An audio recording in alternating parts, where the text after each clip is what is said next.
Selamat pagi Bu, sesuai dengan janji saya kemarin. Sekarang kita bertemu kembali. Apakah Ibu masih ingat dengan saya?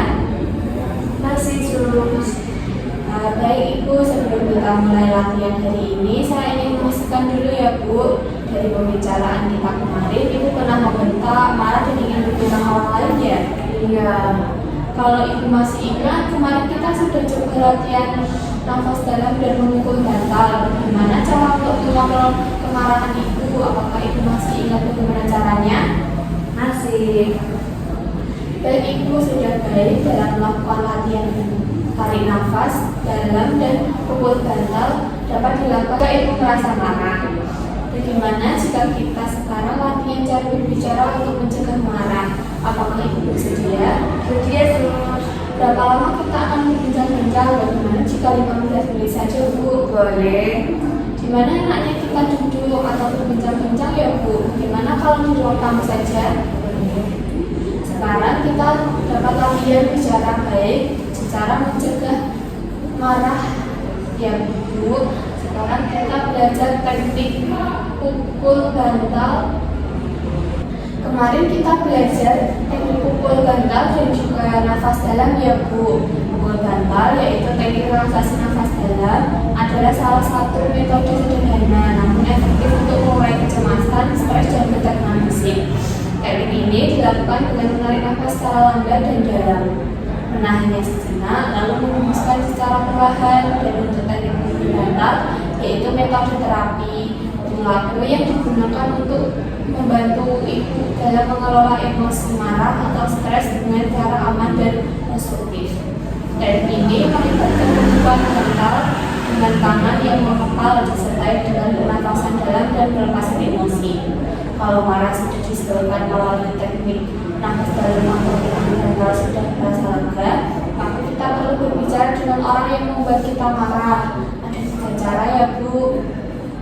Yang pertama yaitu meminta dengan baik tanpa marah dengan suara yang rendah serta tidak menggunakan kata-kata kasar.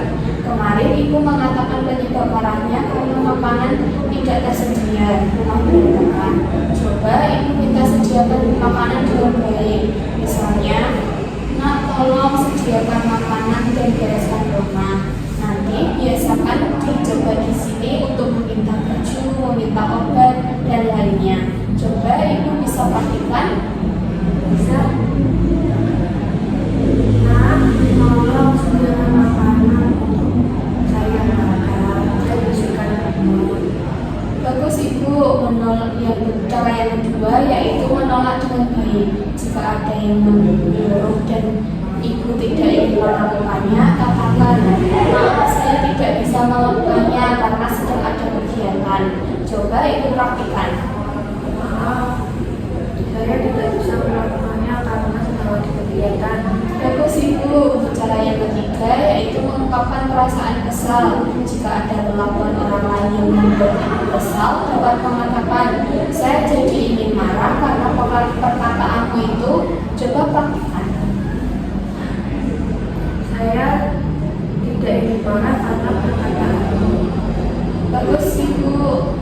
Bagaimana perasaan Ibu setelah berlatih tentang cara mengontrol marah dengan berbicara baik?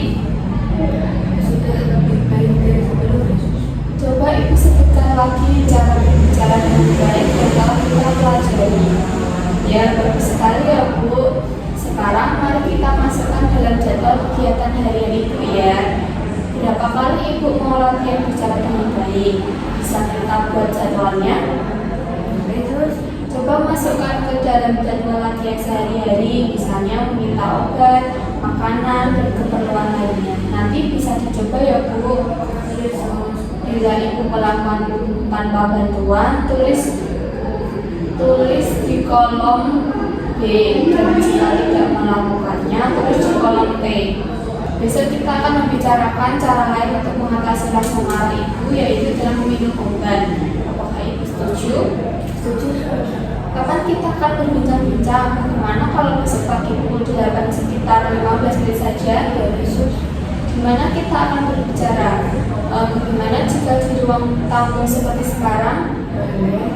Baik Ibu, sampai jumpa besok. Terima kasih atas kerjasamanya ya.